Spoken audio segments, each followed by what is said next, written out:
ሰላም የእግዚአብሔር ቤተሰቦች በጌታችን በመድኃኒታችን በኢየሱስ ክርስቶስ ስም ሰላም ላችኋለሁ። ይሄኛው የመጀመሪያ ቪዲዮዬ ነው። እንዲሁ በአማርኛ ሳስተምር ማለት ነው። በትግርኛ ያስተማርኳቸው ትንሽ ቪዲዮዎች አሉን። ዛሬ ደግሞ እንግዲህ የእግዚአብሔር ቃል ቋንቋ ሰጣቸው ነው የሚለው። ስለዚህ ቋንቋ በሰጠን ጌታ እናመሰግነዋለን። ዛሬ ለመጀመሪያ ጊዜ በአማርኛ ለማስተማር ተዘጋጅቼ መጥቻለሁ። የዛሬ ትምህርታችን ስለ መንፈሳዊ ውጊያ የሚለውን ቃል ነው። መንፈሳዊ ውጊያ ምንድነው ለሚለው ቃል ከዛ በመነሳት አንዳንድ መንፈስ ቅዱስ በልቤ ያስቀመጠውን አንዳንድ ነገሮች ከናንተ ጋር ሼር አደርጋለሁ ማለት ነው። ከዛ በኋላ ደግሞ አሁን በዚህ ዓለም ባለው ሲቹዌሽን ማለት ነው ስለ ይሄንን በሽታና ይሄንን ክትባት የሚባለውን ነገር ስለሱ በተመለከተ እግዚአብሔር በሰጠኝ አንዳንድ ነገሮች ስለማቃቸውና በዚህ ዓለም ለሚደረጉ ነገሮች በሳይንስም ደረጃ በኩል ለሚደረጉ አንዳንድ ነገሮች ከናንተ ጋር ሼር አደርጋለሁ። ትንሽ ስለራሴ ለመናገር የባክግራውንድ ስለራሴ ባክግራውንድ ትንሽ ለመስጠት በአሜሪካን ሀገር የዩኒቨርሲቲ አስተማሪ ሆኜ ነው የምሰራው። አሁን ደግሞ እግዚአብሔርን እያገለገልኩ አለሁኝ ማለት ነው። በዚሁ በአሜሪካ በዋሽንግተን ዲሲ የሚገኘው ዩኒቨርሲቲ አስተማሪ ሆኜ ነው የምሰራው። ለዚህ የምናገራችሁ ዋናው ምክንያት ለምንድነው? ስለ አንዳንድ ጊዜ ስለ ቫክሲኔሽን አንዳንድ ሐሳቦች ብናገር የማውቀውን ነገርና የተማርኩትን በግል የራሴ በደንብ አድርጌ የማውቀውን ነገር ነው የምነግራችሁ ማለት ነው። እንዲሁ ዝም ብዬ ከሰው ኢንፎርሜሽን አግኝቼ ሳይሆን እግዚአብሔር በሰጠኝ እድል አስተማሪ ሆኜ ሰርቻለሁኝ ማለት ነው። ስለዚህ በቂ መረጃ አለኝ፣ የምናገረው ነገር አውቀዋለሁኝ ማለት ነውና ለዚህ ነው ትንሽ ስለራሴ መናገር የፈለኩ ማለት ነው። ከዛ በተረፈ ሁሉን ስለራሴ ለመናገር ለመመስከር ያበቃኝ ጌታ ስለሆነ እዚህ ደረጃ ያደረሰኝ እግዚአብሔር አምላክ ስለሆነ ደግሞ ክብሩን ሁሉ ጠቅልሎ ይወስደው ማለት ነው። ከዚህ በተረፈ ስለ መንፈሳዊ ውጊያ ምንድነው ብለን ስንናገር አሁን በአሁኑ ሰዓት በዓለም ደረጃ ያለው የምናየው ነገር በህይወታችን የሆነውን ነገር ለመጀመሪያ ጊዜ ይችን ዓለም እንደዚህ ስትዘጋ ለመጀመሪያ ጊዜ ነው። በዓለማችን ብዙ አይነት ቫይረሶች ተነስተው ነበር ከዚህ በፊት። እስካሁን ድረስ ግን ዓለም እንደዚህ ስትዘጋ አይተንም ሰምተንም አናውቅም። ለምንድነው ከዚህ በፊት ዓለም ያልተዘጋችው? ለምንድነው ለመጀመሪያ ጊዜ ሰው ማስክ አድርጎ የሚዞር ያለው የሚንቀሳቀሰው ያለው ብለን አንዳንድ ጊዜ ራሳችን ብንጠይቅ በጣም ጥሩ ነው። ይሄንን ቫይረስ ስሙን ሳልጠራው ምክንያቱ አንዳንድ ጊዜ በዩቲዩብ እንደዛ ብለ ስትናገር ቪዲዮውን ያጠፉታልና በሽታው ያልኩ ነው የምናገረው። ስለዚህ ይሄንን በሽታ ለምንድነው ይሄንን ዓለም የተዘጋው? ከዚህ በፊት የዓለም አንደኛ ጦርነት ሁለተኛ የዓለም ጦርነት እየተባለ በዚህ ዓለም ሲደረግ ዓለም እንደዚህ እንኳን ተዘግቶ አይታወቅም ነበር። ነገር ግን ዛሬ በዚሁ ቫይረስ የተነሳ ይችን ዓለም ተዘግታለች። በጣም የሚያስገርመው ደግሞ የዓለምን መንግስታት በሙሉ ተስማምተው ነው የዘጉት። ደግሞ አንድ መንግስት ያልተስማማ መንግስት የለም። ስለዚህ እንዴት አድርጎ ነው እነዚህ መንግስታት ሊስማሙ የቻሉ? በአንዳንድ አፍሪካን ሀገሮች በአንዳንድ ኤሽያን ሀገሮች ይሄንን ቫይረስ ኮምፕሊትሊ አልገባም። ምንም ቫይረሱ ያልገባበት ቦታ አለ። እነዛ አገሮች ግን ተዘግተዋል። አሁን የተዘጉበት ምክንያት ምንድነው? ስለዚህ ዛሬ እንደ የክርስቶስ አምባሳደር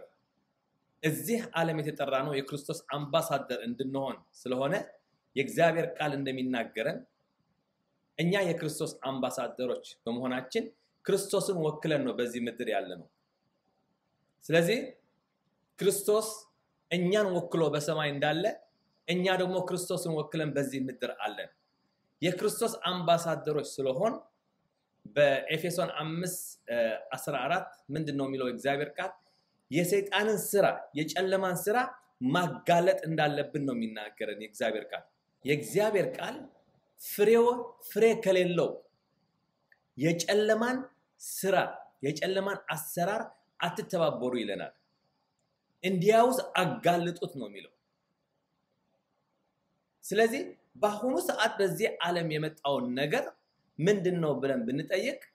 ፍሬ የሌለው የጨለማ አሰራር ነው። እንዲሁ በአጋጣሚ የሆነ ነገር አይደለም። ይሄ ነገር ከመሆኑ በፊት ለመጀመሪያ ጊዜ ይህንን በሽታ በዓለም መጣ ተብሎ በዲሴምበር ታህሳስ 2019 ሲመጣ ከዛ 2 ወር በፊት በዓለም በዚህ በአሜሪካን ሀገር ዩኒቨርሲቲ በአንድ ዩኒቨርሲቲ የዓለም ሀብታሞች በተሰበሰቡበት ስብሰባ ተደርጎ ነበር። ይህንን በሽታ እንደሚመጣና የሰው ልጅ እንዴት መግዛት እንደሚቻለው ምን ማድረግ እንዳለበት ምን ሚዲያ ምን ማለት እንዳለበት ከ2 ወር በፊት ኦሬዲ ስብሰባ ተካሂዶ ነበር። የስብሰባው ስም ኢቨንት 201 ይባላል። በዩቲዩብ ገብታችሁ እናንተ ራሳችሁ መፈለግ ትችላላችሁ። ኢቨንት 201 ይባላል። ስለዚህ ከ2 ወር በኋላ ይሄንን በሽታ እንደሚመጣ በምን አውቀው ነበር ማለት ነው። ስለዚህ እኔ አሁን መናገር የፈለኩት ስለ ውጊያችን ከስጋና ከደም ጋር አይደለም ነው የሚለው እግዚአብሔር ቃል።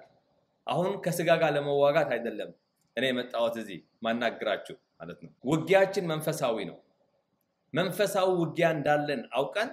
እኛ የክርስቶስ አምባሳደሮች የሆነው በዚህ ምድር ያለ ነው እንዴት ነው ይሄንን ነገር መዋጋት የምንችለው? እየፈራን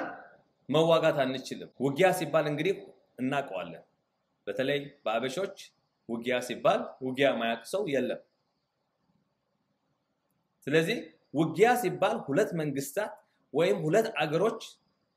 የጁዋሊ 2 መንግስታት የሚዋጉት ውጊያ ነው። እኛ ደግሞ በመንፈሳዊ ዓለም የእግዚአብሔር መንግስትና የሰይጣንን መንግስት ወክሎ በዚህ ምድር የሚንቀሳቀሱ እኛ የክርስቶስ አምባሳደሮች እንደሆን የሰይጣንም አምባሳደሮች ሆነው በዚህ ምድር ይችን ዓለም የሚመሩ ሰዎች አሉ። ስለዚህ እነሱ የሰይጣንን መንግስት ደግፈው ይዋጋሉ፣ እኛ ደግሞ የእግዚአብሔርን መንግስት ወክለን በዚህ ምድር እንዋጋለን ማለት ነው። ክብር ለኢየሱስ ይሁን። ስለዚህ የዛሬ መልእክቴ ውጊያችን መንፈሳዊ ውጊያ ስለሆነ በመንፈስ መመላለስና በመንፈስ ይሄ ነገር እንዴት መዋጋት እንችላለን የሚለውን ትምህርት ከዚህ በመቀጠል ለብዙ ጊዜ ስለ መንፈሳዊ ውጊያ እኔ በማቀው ነገሮች እና በአንዳንድ ነገሮች እግዚአብሔር ቃል በሚያስተምረን ነገር ስለ መንፈሳዊ ውጊያ መዘጋጀት እንዳለብን። ምክንያቱም ይህንን ዓለም የምናቀው አሁን ይችን ዓለም የምናያት ያለችው ዓለም ከዚች ቀን ጀምሮ ከ2020 ጀምሮ ከ2019 ዓመት በፊት ያየናት ዓለም በዚች ዓለም አትመጣም። ሰው ማንነቱ ኮምፕሊትሊ የሚቀየርበት ታይም ነው። ሰው አይሆንም። የሚቀጥለው 30 ዓመት የሚቀጥለው 10 ዓመት ሰው ተብሎ አይጠራም። ሰው ሳይሆን ሂዩማን ሳይሆን ትራንስሂዩማን ተብሎ ይጠራል። እግዚአብሔር እኛን ሲፈጥረን በራሱ መልክ ነበር የፈጠረን። እግዚአብሔር ቃል በኦሪት ዘፍጥረት ምዕራፍ 1 ቁጥር 26 27 ስናነበው እኛ የተጠራ ነው የክርስቶስን የእግዚአብሔርን መልክ ይዘን ነው በዚህ ምድር የመጣን። ስለዚህ ያንን መልክ እንዴት አድርገው ነው አሁን እኛ የሰይጣንን መልክ ይዘን ከዚህ ምድር የምንጠፋው? ምክንያቱም ትራንስሂዩማን ማለት የሰው ልጅ ከአንድ ትውልድ የኛ ዲኤንኤ ኮምፕሊትሊ ይቀየራል ማለት ነው። ሰው አይሆንም ማለት ነው። ለምሳሌ አንድ ወንድ የነበረ ወደ ሴት ሲቀየር ትራንስጀንደር ይባላል። ሴት የነበረች ወደ ወንድ ስትቀየር ትራንስጀንደር ይባላል። አሁን ደግሞ እኛ ከሂዩማን ወደ ትራንስሂዩማን የምንቀየርበት ጊዜ ነው። አሁን በአሁኑ ሰዓት የምናየው ያለ ነው። አሁን ስለ ክትባት መውሰድ ስለ ክትባት አለ መውሰድ አይደለም። ይሄንን አሁን የመጣው ክትባቱ ለዚህ በሽታ ማከላከያ ተብሎ የተሰራ ምናምን ሳይሆን የመጀመሪያ ስቴፕ ነው። ትንሽ ቆይተን ትሰማላችሁ ኖ አንድ ብቻ መውሰድ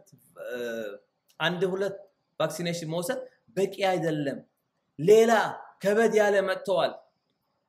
እንዲያውም በወር አንድ መውሰድ አለብን የምንባልበት ጊዜ ይመጣል ስለዚህ መንገዱ የጨለማ መንገድ ነው አሰራሩ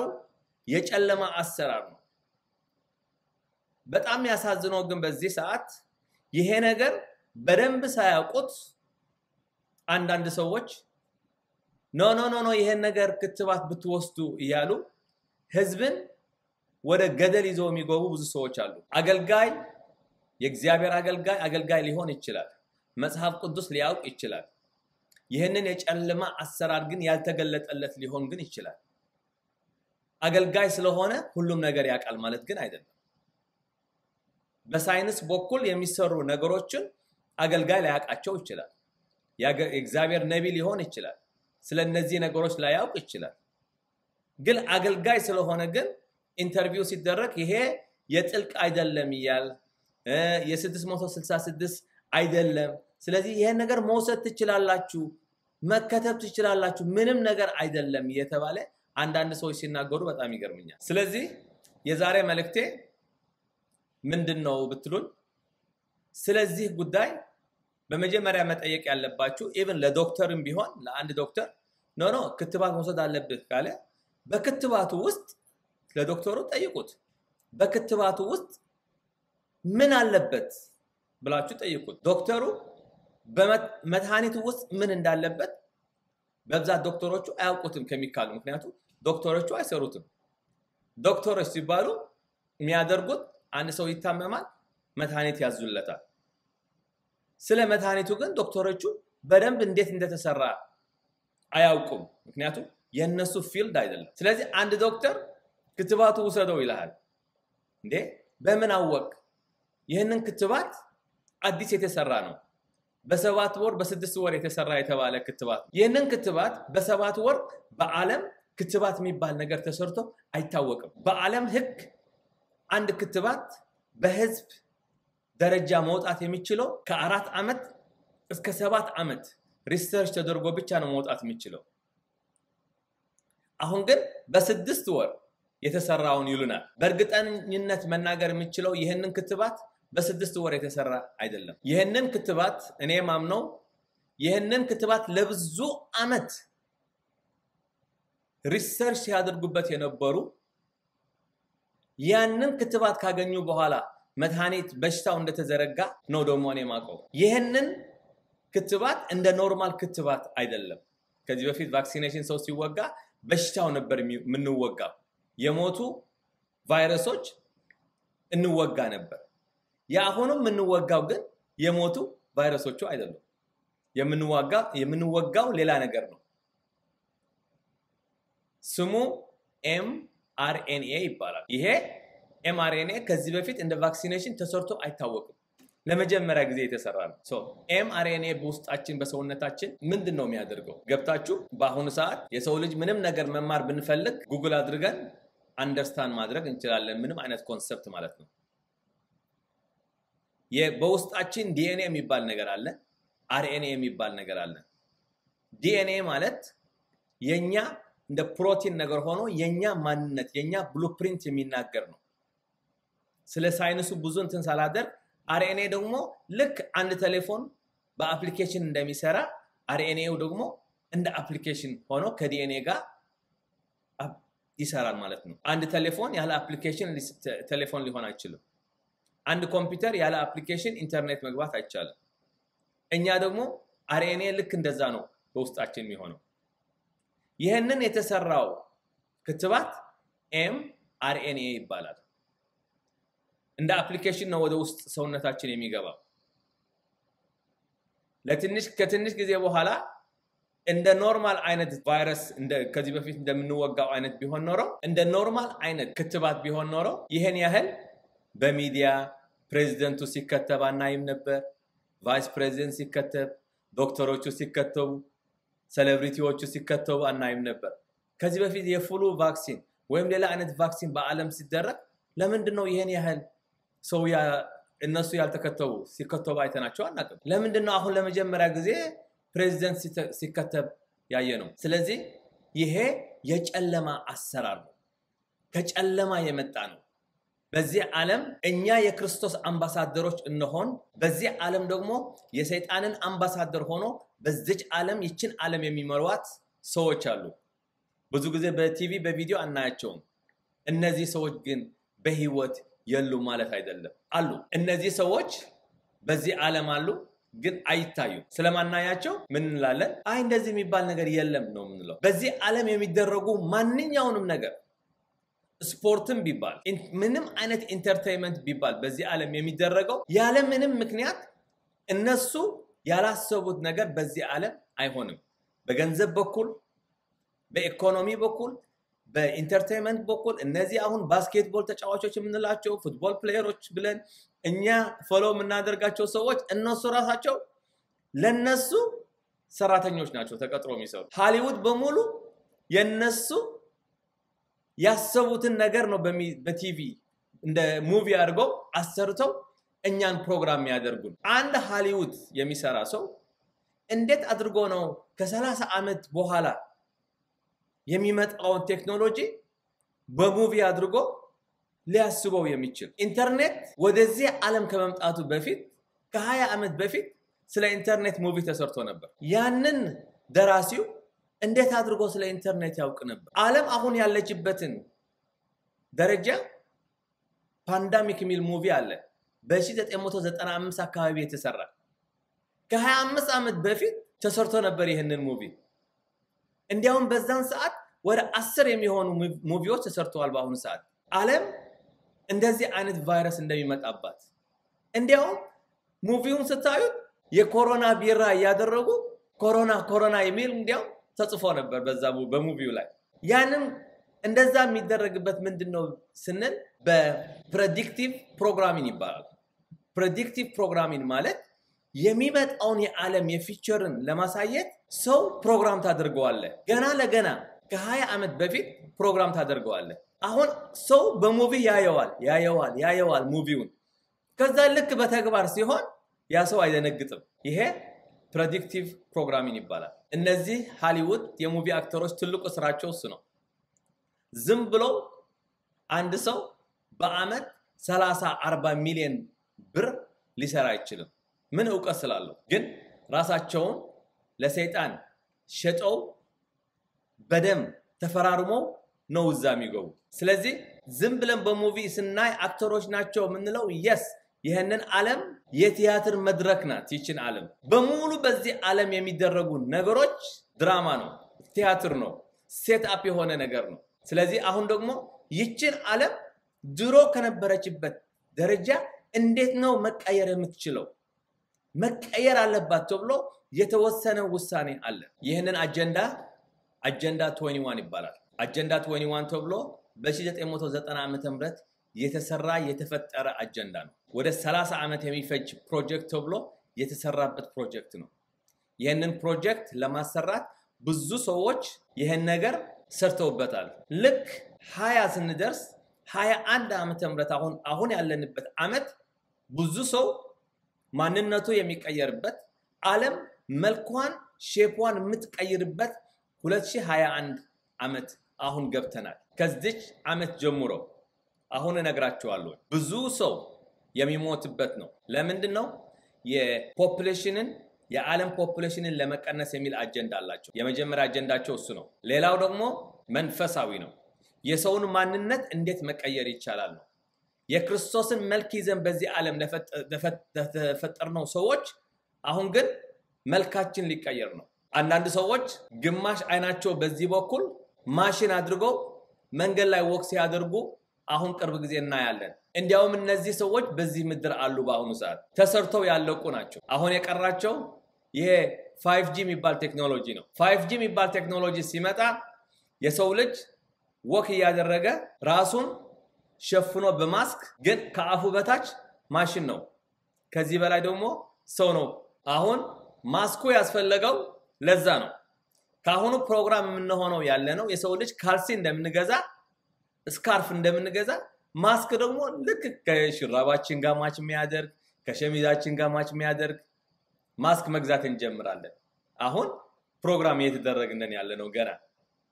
ምክንያቱም ገና ሜዳው ገና አሁን ነው የሚሰራ ያለው የሰው ልጅ ኖርማሊ በቃ ማስክ መግዛት ይጀምራል ይሄ ግን ማስኩ ግን ቫይረስ ይከላከላል አይደለም ለቫይረስ ተብሎ አይደለም አንዳንድ ሰዎች ማስክ ያደርጋሉ ማስኩን አውጥተው ከዛ በኋላ ይናገራሉ ከዛ በኋላ ደግሞ ከኪሳቸው አውጥተው ደግሞ ማስኩን ያደርጉታል ምን አይነት የተማረ ቫይረስ ነው አንድ ሰው ማስኩን አውጥቶ ሲናገር ቆይቶ ከዛ በኋላ ደግሞ ልክ ሲጨርስ ወክ ያደርጋል ማስኩን ያደርጋ ወክ ያደርጋል ከዛ በኋላ ደግሞ ተመልሶ አንድ መጥቶ ሲናገር ደግሞ ማስኩን ያወልቅና ይናገራል ከዛ በኋላ ደግሞ ከጨረሰ በኋላ ማስኩን አድርጎ ይሄዳል ማለት ነው ዋናው ሐሳቤ አሁን ስላለው በዚህ ዓለም ስላለው ሲቹዌሽን ለመናገር የእግዚአብሔር መንፈስ ደግሞ አጋልጡት ነው የሚለው ኤፌሶን 5:11 እና 12 ስናነበው የጨለማን ሥራ እኛ ማጋለጥ እንዳለብን ነው እግዚአብሔር ቃል የሚነግረን በዳዊት 94:16 ለክፎች የሚቆም ስለኔ ማን ነው ብሎ እግዚአብሔር ይጠይቃል በክፎች ላይ ለኔ የሚቆም ማን ነው ይላል እግዚአብሔር ቃል በክፎች ላይ በዚህ ዓለም ባሉ ክፎች ላይ እግዚአብሔርን ወክሎ የሚቆም ማን ነው ብሎ የእግዚአብሔር ቃል ይጠይቀናል እግዚአብሔር እኛን ይጠይቀናል ይሄንን ቃል በዳዊት በመዝሙረ ዳዊት 94:16 ይሄንን ቃል ታገኙታላችሁ እግዚአብሔርን ወክሎ በዚህ ምድር ስለዚህ ጨለማ የሚናገር እግዚአብሔር ይፈልጋል ኖ ምንም ማለት የለብንም it's okay ማለት ሳይሆን አመጻን ከሚያደርጉ ሰዎች ጋር አመጻን ለሚያደርጉ የሚቃወማቸው እኔን ወክሎ የሚቃወማቸው ማን ነው ይላል እግዚአብሔር ቃል እዛ መዝሙረ ዳዊት 94 ላይ አመጻ ለሚያደርጉ የእግዚአብሔርን መልክ ለማጥፋት በዚህ ዓለም ለተነሳሱ እነሱን የሚቃወማቸው ማን ነው ይላል ስለዚህ እኛ ክርስቲያኖች መቃወም እንዳለብን ነው የእግዚአብሔር ቃል የሚናገር የጨለማ ከሆነ ጨለማ መሆኑን ማጋለጥ አለብን ትንቢተ ኢሳይያስ ምዕራፍ 5:20 ላይ ጨለማውን ብርሃን የሚሉ ብርሃኑን ጨለማ የሚሉ ወዮላቸው ይላል እግዚአብሔር ቃል ይሄንን የጨለማ ሥራ ብርሃን ነው ምንም አይደለም ብሎ የሚናገሩ አገልጋዮች አሉ አለማወቅ ነው ግን እንደምታውቅ ሆነ ስትናገር ህዝብን ይዘ ስትጠፋ ግን የጨለማውን ተባባሪ ነው የምትሆነው በአሁኑ ሰዓት በአሜሪካን ሀገር ይሄ ጨለማ አሰራር እንዲሰራ በየቋንቋው ቻይኒዞች ሆነው ለቻይና ኮሚኒቲ ሄደው ይሄ ነገር ማሳመን እንዳለባቸው ተልከው የሚሰሩ ሰዎች አሉ በአፍሪካውያን የአፍሪካን ኮሚኒቲ አንወጋም እንዳይል ኖ መወጋት አለባችሁ ብሎ የራስ ኮሚኒቲ የሆነ ሰው እንዲያውም ኢትዮጵያውያን ኤርትራውያን በአሁኑ ሰዓት እየላከ መንግስት ለህዝቡ ኖ ይሄ መከተብ አለባችሁ ብሎ እያስተማሩ ናቸው እኔ ለዶክተሮቹ የምጠይቃቸው ጥያቄ ለምሳሌ በዚህ ክትባቱ ውስጥ ምን የሚባል ኬሚካሎች አሉት በመንድነው የተሰራው ምን ያህል ዕውቀት አላችሁ እኔ ማቀውን ሁለት ነገር እነግራችኋለሁ ለምሳሌ በዚህ ክትባት ውስጥ ሉሲፈሪያን የሚባል ሶሉሽን አለው የሚቀላቀል ሶሉሽኑ ሉሲፈሪያን ይባላል በዚህ ቫክሲኔሽን የምንወጋው አሁን በዚህ ሰው የሚወጋው ያለው ቫክሲኔሽን ውስጥ ነው የምነግራችሁ ያለው ሉሲፈሪያን የሚባል ሶሉሽን አለው ሁላችን እንደምናውቀው ሉሲፈሪያን ማለት ሉሲፈር ማለት ሰይጣን ማለት አሁን ይሄ ሉሲፈሪያን የሚባል ኬሚካል እንዴት ነው እዛ ውስጥ መግባት የቻለው ሌላ ስም ስላጡ ነው እስቲ ዶክተሮችን ጠይቋቸው ለምንድን ነው ሉሲፈሪያን ብለው የጠሩት ወይም ፓስተሮች ስለዚህ ጉዳይ የምታውቁ ከሆናችሁ ስለዚህ ሉሲፈሪያን ተብሎ የተጠራው ኬሚካል እንዴት ነው ሉሲፈሪያን ሊባል የቻለው ለምን ሌላ ስም አልሰጡትም ሉሲፈሪያን ሲባል ሉሲፈር ማለት ሰይጣን ማለት ነው ሌላው ደግሞ ልንገራችሁ የሉሲፈሪያኑ የሶሉሽኑ ሚሊሊትር 66.6 ሚሊሊትር ነው ይሄ ደግሞ 6 ማለት ነው ይሄ አሁን በቫክሲኔሽን ውስጥ ያለው ነገር ነው የምነግራችሁ 66.6 ሚሊሊትር ሊሆን ይችላል ለምንድን ነው 66.3.5 ሊሆን ያልቻለው ያጋጣሚ ነው አይደል አዎ ብዙ ሰው ምንድነው የሚለው የማ ያጋጣሚ ሊሆን ይችላል ነው የሚለው ያጋጣሚ እንዳልሆነ ግን ልንገራችሁ ማለት ነው የጨለማን አሰራር እኛ ማጋለጥ አለብን እግዚአብሔር በሰጠን ዕውቀት እግዚአብሔር በሰጠን ጸጋ ማንኛውንም አይነት የሰይጣን አሰራር ማጋለጥ አለብን አጋልጡ ብሎናል አጋልጡ ብሎኛል እግዚአብሔር መንፈስ እኔ ደግሞ አጋልጣለሁ እናገራለሁ በማቴዎስ ወንጌል ምዕራፍ 10:14 ላይ ጌታችን ኢየሱስ ክርስቶስ ደቀ መዛሙርቱን ስልጣን ሰጥቶ ሲልካቸው ከማይቀበሏችሁ ጋር እና ከማይሰማዋችሁ ሰዎች ይላል ከማይቀበላችሁም ከማይሰማዋችሁም ይላል እግዚአብሔር ቃል። ጌታችን ኢየሱስ ክርስቶስ ደቀ መዛሙርቱን ሲልካቸው የሚቀበሏቸው እንደሚኖሩ የሚቀበሏቸው ደግሞ እንደማይኖሩ አስቀድሞ ነግሯቸው ነበር። ማንም አገልጋይ የክርስቶስ ስትሆን የሚቀበልህ ሰው ይኖራል፣ የማይቀበልህ ሰው ይኖራል። ግን ዋናውን ግን መናገር አለብን። ለእግዚአብሔር ክብር ብለን መናገር አለብን። ስለዚህ ዛሬ ሐሳቤ ስለ ያጨለማ አሰራር መንፈሳዊ ውጊያ ምንድነው የሚለውን ትምህርት በደንብ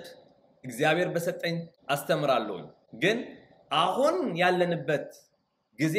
መንፈሳዊ ውጊያ በጣም የምንዋጋበት ጊዜ ነው። እርስ በርሳችን የክርስቶስ አምባሳደሮች ይሆን በመንፈስ የምንመላለስ ከሆን ይሄ መንፈሳዊ ውጊያ ነገ በቤታችን በልጆቻችን በእኛም ጭምር የሚመጣ ውጊያ ስለሆነ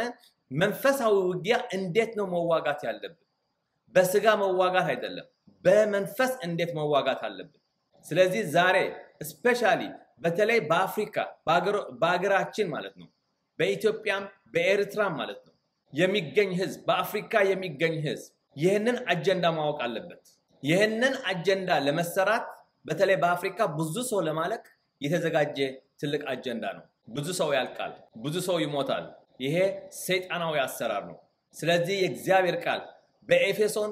ምዕራፍ 6 እንዴት አድርጎ እኛ ራሳችን እንዴት መዋጋት እንዳለብን የእግዚአብሔር ቃል በኤፌሶን ምዕራፍ 6 ላይ ይነግረናል። ዋናው የምንዋጋበት የእግዚአብሔር የጦር ዕቃ የሚባሉ እግዚአብሔር ሰጥቶናል። ውጊያችን የዲያብሎስን ሽንገላ እንድትችሉ ብሎ እግዚአብሔር ለኛ የሰጠን። አንዳንድ ጊዜ እኔ ስለ እግዚአብሔር በጣም ይገርመኛል። አሁን እግዚአብሔር የሰይጣንን መንግስት ለማፍረስ በማይክሮ ሰከንድ ይህንን መንግስት ማፍረስ የቻለ በጣም ይገርመኝ። ግን ለሰው ኃላፊነት መስጠቱ ለኛ ኃላፊነት መስጠቱ እናንተ መዋጋት ትችላላችሁ፣ እናንተ ራሳችሁ ናችሁ የምታሸንፉት በእኔ ከጠነከራችሁ ይለናል። ኤፌሶን 6:10 ላይ በጌታና በኃይሉ ችሎት ነው የሚለው የበረታችሁ ሆኑ ይለናል። እኛ በጌታና በኃይሉ ችሎት ከበረታን ማንኛውንም ዓለም ማንኛውንም አይነት የሰይጣን አሰራር የሉሲፈር አሰራር በዚህ ምድር ያዘጋጀውን ነገር እግዚአብሔር በሰጠን ኃይል እኛ ማፍረስ እንችላለን። ሰይጣንና የሱ አምባሳደሮች በዚህ ዓለም የሚያስቡት የተለየ አጀንዳ አለ። እግዚአብሔር የሚያስበው ደግሞ ሌላ አጀንዳ አለ። ስለዚህ ውጊያችን ከመንፈስና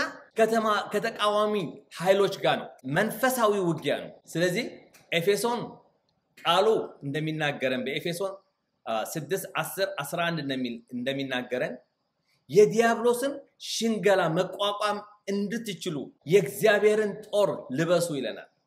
ልክ አንድ ወታደር ትጥቅ ለብሶ ለአገሩ እንደሚዋጋ ከትጥቆቹ ግን አንድ እንኳን ቢጎድለው መቋቋም ወይም ማሸነፍ እንደማይችል እኛ ደግሞ በተሰጠን ኃይል የእግዚአብሔርን ኃይል የእግዚአብሔርን የጦር ዕቃ ተሸክመን መዋጋት እንዳለብን ነው እግዚአብሔር የላከን። ይሄ ትልቅ እድል ነው ለሰው ልጅ። ስለዚህ ዛሬ በጌታ በኢየሱስ ክርስቶስ ስም ነው ለሁላችሁ ክርስቲያኖች፣ ለኢትዮጵያውያን ወንድሞቼ፣ ለኤርትራውያን ወንድሞቼ፣ በዓለም ላሉ እግዚአብሔር በሰጠን ቃል እግዚአብሔር በሰጠን ቋንቋ ለህዝባችን ማስተማርና ማሳወቅ አለብን። የጨለማን አሰራር ማጋለጥ አለብን። ስለዚህ ዛሬ በኢየሱስ ክርስቶስ ነው የምላችሁ የሚቀጥለው ትምህርቴ እንዴት መዋጋት እንዳለብን ብዙ አይነት አጀንዳዎች በዚህ ዓለም ያሉ ህዝባችን ማወቅ አለበት። አውቀን ከዛ በኋላ ማንኛውንም አይነት ውሳኔ ብንወስን አውቀን ምንወስነው ውሳኔ ስለሆነ ምንም አይደለም። ነገ በሄድንበት ቦታ በአሁኑ ሰዓት ማስክ ያላደረገ ሰው ምግብ መግዛት አይችልም፣ አንድ ኦፊስ ውስጥ ገብቶ መውጣት አይችልም እየተባለ በዚህ በአሜሪካን ሀገር አሁን እንደዚህ አይነት ህግ ወጥቷል። አሁን ትንሽ ቆይቶ ደግሞ ክትባት ያልወሰደ ሰው ሄዶ እንጀራ መግዛት አይችልም፣ ዳቦ መግዛት አይችልም የምንባልበት ጊዜ ይመጣል። ይሄንን የምላችሁ በአሁኑ በዚህ ዓመት የሚሆነው ነው የምነግራችሁ። ስለዚህ በጌታ በኢየሱስ ክርስቶስ ስምላችሁ እኛ ሁላችን የክርስቶስን ተከታዮች የሆኑ የክርስቶስን ልጆች የሆኑ ሁላችን መተባበር ነው ያለብን። ለአንድ መንግስት ነው ሁላችን የምንዋጋው። መንግስታችን የእግዚአብሔር መንግስት ነው። ያቺ መንግስት ከሞት በኋላ የምናገኛት መንግስት አይደለችም። ጌታችን ኢየሱስ ክርስቶስ በዚህ ምድር ይዟት የመጣች መንግስት አለች የእግዚአብሔር መንግስት የምትባል መንግስተ ሰማያት የምትባል ያቺ መንግስት የዛች መንግስት አባል ነንኛ የምንም አገር መንግስት አባሎች አይደለንም ዳግም ስንወለድ በመንፈስ እኛ የእግዚአብሔር መንግስት ልክ አዳምና ሔዋን እግዚአብሔር ሲፈጥራቸው ልክ በኤደን የእግዚአብሔር መንግስት ሲቲዝን እንደነበራቸው እነሱ ደግሞ አዳምና ሔዋን የምንም አገር ሲቲዝንሺፕ አልነበራቸው የምንም አገር በዛም ሰዓት የእግዚአብሔርን መንግስት ወክለው ነበር በዚህ ዓለም የነበሩ መንግስታቸው የእግዚአብሔር መንግስት ነበር ዳግም ስንወለድ የክርስቶስ ስንሆን ማንንም በክርስቶስ ሲሆን የሆነ አዲስ ፍጥረት ነው ይለናል በሁለተኛ ቆሮንቶስ ምዕራፍ 5 ቁጥር 17 ላይ አዲስ ነው የሚለው አሮጌውን አልፈዋል ነው የሚለው የድሮ ማንነታችን አልፈዋል እኔ የዚህ አገር ነኝ እኔ የዚህ ጎሳ ነኝ እኔ የዚህ ብሔር ነኝ የሚባለው ነገር ከኛ ሄደዋል አዲስ ሆነናል ነው እግዚአብሔር ቃል የሚለው ስለዚህ አዲስ የሆነ ሰው መንግስቱ አንድ ነው መንግስቱ ደግሞ የእግዚአብሔር መንግስት ነው የዛች መንግስት ንጉስ ጌታችን ኢየሱስ ክርስቶስ ይባላል ንጉስ አይለወጥም ንጉስ በምርጫና በዲሞክራሲ የሚቀየር አይደለም ንጉስ ሁሌ እሱ ወይም ልጆቹ የሚወራረስ ነው ጌታችን ኢየሱስ ክርስቶስ የዚህ መንግስት ንጉስ ሆኖ በዚህ ምድር መጥቷል ስለዚህ ጌታችን ኢየሱስ ክርስቶስ ነው ንጉሳችን መሪያችን ጌታችን ኢየሱስ ክርስቶስ ነው የክርስቶስን ወታደሮች ሆነን በዚህ ዓለም እንድንኖር ነው የተጠራ ነው ስለዚህ በጌታ በኢየሱስ ክርስቶስ ስም ወንድሞቼ እህቶቼ አባቶቼ እናቶቼ ሁላችን ተባብረን እንዴት ነው ተፋቅረን ተስማምተን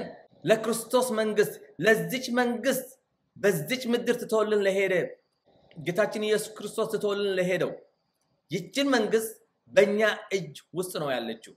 ለዚች መንግስት ወክለን ነው እኛ በዚህ ምድር መኖር ያለብን ስለዚህ እንዴት ነው መዋጋት የምንችለው ስንተባበር ስንፋቀር ስለዚህ እርስ በርሳችን ተደጋግፈን ምክንያቱም ዛሬ ሰራዋለው ያልከው ቤት ሳትኖርበት ነገ የሚመጣው ነገር አታውቁም የዓለም አጀንዳ የሚባል ነገር አለ ከትንሽ ቀን ጊዜ በኋላ በዚህ የሚቀጥለው 10 አመት የሰው ልጅ ፎቅ ሊሰራ ይችላል ፎቅ ሊመኝ ይችላል ፎቁ ግን ሳትሰራው በዚህ የሚቀጥለው ትንሽ ጊዜ ትልቅ ለውጥ እንደሚመጣ ልንገራችሁ ገንዘብ የሚባል ነገር በኪሳችን የሚይዘው ገንዘብ የሚባል ነገር ኮምፕሊትሊ ከዚህ ዓለም እንደሚጠፋ የኢትዮጵያ የኤርትራ የአሜሪካ የሚባል ብር እንደማይኖር ካሁኑ ላረጋግጥላችሁ በቻይና ሀገር በአሁኑ ሰዓት የወረቀት ገንዘብ ይዘህ ታክሲ እንኳን መውሰድ አትችልም በህንድ ሀገር 95% የህንድ ገንዘብ አቃጥለውታል ለማኝ እንኳን በክሬዲት ካርድ ነው የሚለምነው ይሄንን ለምንድን ነው እንደዚህ ሊሆን የቻለው ምክንያቱም ይችን ዓለም አንድ ዓለም ለማድረግ one world government የሚባል አጀንዳ አለ አንድ ዓለም ለማድረግ የተነሳው አዲስ ኃይል አለ ነገ ሁለት አገሮች አንድ ሲሆኑ እንዴት እንደዚህ አድርገው ሆኑ የሚባል ነገር እንትን እንዳይመስለን ሆም ብሎ ተደራጅቶ የተሰራ ያለቀ ፕሮጀክት ነው የሚቀጥለው ትንሽ አመት እያየን በኢኮኖሚ አገሮች አንድ ሊሆኑ ነው ገንዘብ የሚባል ነገር የለም ሁሉም ሰው የሚከፍለው የሚሸጠው የሚለውጠው በዲጂታል ካረንሲ ነው በአለም በሙሉ ኢንተርኔት 5G የሚባል ቴክኖሎጂ ይገባል ከዛ በኋላ ትንሽ የቆዩ ደግሞ የዓለም ህዝብ ሲለወጥ እናየዋለን አፍንጫችን ይለወጣል አይናችን ይለወጣል ግማሽ ሰው ግማሽ ማሽን ሆነን በዚህ ዓለም መኖር እንጀምራለን ስለዚህ የዛሬ ትምርቴ ትንሽ ሰዓቱም ስለሄደብኝ የዛሬ የመጀመሪያ ትምርቴ ነው ይሄኛው spiritual welfare የሚለውን ወይ ድማ መንፈሳዊ ውጊያ ፓርት 1 የሚለውን ነገር ከናንተ ጋር ሼር አድርጌዋለሁ የሚቀጥለው ደግሞ ሌሎች ነገሮች አካፍላችኋለሁ የሰይጣንን ስራ የጨለማን ስራ ማጋለጥ ስላለብን የምናቀው ነገር እያጋለጥ ለእግዚአብሔር ስራ ለእግዚአብሔር መንግስት እንቆማለን ስለዚህ በማቴዎስ ወንጌል ምዕራፍ 24 ቁጥር 13 ያለውን ቃል አንቤ ልለያችሁ ቃሉ በማቴዎስ ወንጌል ምዕራፍ 24 በዚህ ቃል ልለያችሁ በማቴዎስ ወንጌል ምዕራፍ 24 ቁጥር 13 ላይ እስከ መጨረሻ የሚጸና ግን ይድናል ይላል እስከ መጨረሻ የሚጸና የምንጸናበት ጽናት የሚያስፈልገው የምንጸናበት ፈተና ከፊት ለፊታችን አለ ጸንተን ምናሳልፈው የምንዋጋው ስለዚህ አንዳንድ ሰው ይሄንን ክትባት ከወሰን በኋላ ዓለም ትቀየራለች ወደ ድሮ ህይወታችን እንመለሳለን ብሎ የሚያስብ ሰው አለ ከእንግዲህ ያለ ማስክ ማንንም ሰው የትም ቦታ መሄድ አይችልም መንቀሳቀስ አይችልም ኢቭን ክትባቱ የሚሰራ ከሆነ ለምንድን ነው የሰው ልጅ ከተከተበ በኋላ ማስክ የሚያደርገው የዓለሙ ህዝብ ከተከተበ በኋላ ለምን ማስክ ያስፈልጋል ግን ማስክ አናቆመው እስከ መጨረሻ ድረስ ልክ እንደ ካልሲ እንደዛ መግዛት እንጀምራለን ይሄ የድራማው የመጀመሪያ ነው ድራማ ሲጀመር የመጀመሪያ ክፍል የሚባለው ነገር አለ የመጀመሪያው ክፍል በ2020 ዓመት አልፏል ሁለተኛ ክፍል አሁን 2021 እየቀጠለ ነው ያለው በሚዲያ የሚነግሩን ነገሮች በሙሉ እንዴት አድርጎ ፕሮግራም የሰው ልጅ ፕሮግራም እንዴት ማድረግ እንዳለባቸው ነው የሚነገረን ቁጥር በሙሉ ዋው እንደዚህ ሞተ እንደዚህ ሆነ እያልን የምንናገረው ቁጥሩ ከየት መጣ በአሜሪካ እስካሁን ድረስ 465000 ሰው ሞተ እንዴት ነው የሚሞተው ይሄን ያህል ህዝብ እንደሞተ ምን ኤቪደንስ አላችሁ ብትላቸው ስማቸው አሳዩን ብትል አያሳዩም የለም እንደዚህ ስም ሰው አይሞትም ማለት አይደለም ብዙ ሰዎች ብዙ ወንድሞች ብዙ እህቶች እንዲያው አበሾች የሞቱ እንዳሉ አቃለውኝ እንዲያው በዚህ አጋጣሚ ለነሱ ለቤተሰቦቻቸው እግዚአብሔር ጽናቱን እንዲሰጣቸው እጸልይላቸዋለሁ ግን ስራው ግን የጨለማ ስለሆነ ግን የጨለማ አሰራር ስለሆነ ግን መናገር እንዳለ ስላለብኝ በሽታው የለም አላልኩም በሽታው አለ የተነቀነባበረ በሽታ ነው የተሰራ በሽታ ነው የተፈጠረ በሽታ ነው የአሜሪካ ፕሬዝዳንት ትራምፕ የቻይና ቫይረስ ነው ያለ ይናገር ነበር ከዚህ በፊት አንድ ፕሬዝዳንት ይሄንን የተሰራ የታወቀ በሰው እጅ የተሰራ ነው የቻይና ነው ካለ that means ቻይናዎች የፈጠሩት ናቸው ማለት ነው ግን እዛ ሀገር ተፈጠረ እንጂ ፈጣሪዎቹ ሌሎች ናቸው ስለዚህ ዛሬ በክርስቶስ መጽናት እንዳለብን የእግዚአብሔር ቃል ጌታችን ኢየሱስ ክርስቶስ ስለ የመጨረሻው ዓለም ምን ይሆናል ብሎ ደቀ መዛሙርቱን ሲጠይቁት በማቴዎስ ወንጌል ምዕራፍ 24 እና 25 ሲያስተምራቸው እንደነበረ በምዕራፍ 24 ላይ ተናገራቸው ቃል እስከ መጨረሻ የሚጸና ብዙ ችግር እንደሚመጣባችሁ ብዙ ችግር ብዙ መከራ ብዙ ጦርነት እንደሚነሳና ከዛ በኋላ በዚህ በኩል የመጨረሻው ይሄንን ጸንቶ የሚያልፍ ግን ይድናል ብሎ የተናገረውን ቃል በሱ ጨርሳለሁ እግዚአብሔር ያክብራችሁ ይሄንን ቪዲዮ ለመጀመሪያ ጊዜ ያዘጋጀሁት ቪዲዮ ስለሆነ የትግርኛ ቪዲዮ ማሉን ያው ትግርኛም ይችላልኝ አማርኛም አሁን የተማርኩት ቋንቋ ነው እንትን አላደርግም ነበር ግን እግዚአብሔር ረድቶኝ አሁን በአማርኛ ማስተማር ጀምሬያለሁኝ እግዚአብሔር ይመስገን ስለዚህ አሁን ደግሞ ኦሮምኛም ሌሎችም ቋንቋዎች እየተማርኩ ነኝ የሚቀጥለው ደግሞ በኦሮምኛ በወላይትኛ በሌሎችም ለማስተማር አስቤያለሁኝ እና እግዚአብሔር ያክብራችሁ ይሄንን ቪዲዮ ሼር በማድረግ ከሰዎች ጋር ከሌሎቹ ህብረተሰብ ጋር ሼር እንድታደርጉት በጌታ ፍቅር ጠይቃችኋለሁኝ ምንም አይነት ጥያቄ ካላችሁ ከታች በማስቀምጠው ኢሜል በዛ እኔን ኮንታክት ማድረግ ትችላላችሁ ማለት ነው ሌላው ደግሞ ምንም አይነት የመንፈሳዊ ውጊያ ጸሎት ከፈለጋችሁ ደውሉልን በስልክም ስለ መንፈሳዊ ውጊያ ጸሎት እንጸልይላችኋለን እግዚአብሔር ከኛ ጋር ነው በእግዚአብሔር ጽኑ የእግዚአብሔርን ዕቃ ተሸከሙ ነው የሚለው እሱን ተሸክመን እንዋጋለን አብረን የተጀመረው ውጊያ ጦርነት ነው ሁለት አገሮች ሁለት መንግስታት እንደሚዋጉ በሁለት መንግስታት የተጀመረ ጦርነት ስለሆነ እኛ ሁላችን የክርስቶስን መንግስት ወክለን በዚህ ምድር ያለነው ሁላችን ትጥቃችን አንስተን የምንዋጋ መሆናችን ተለያይተን ምንም ማድረግ ማሸነፍ አንችልም የተለየች መንግስት ለሁለት ከተከፈለ ማሸነፍ አይችልም ጠላቱን ማሸነፍ አይችልም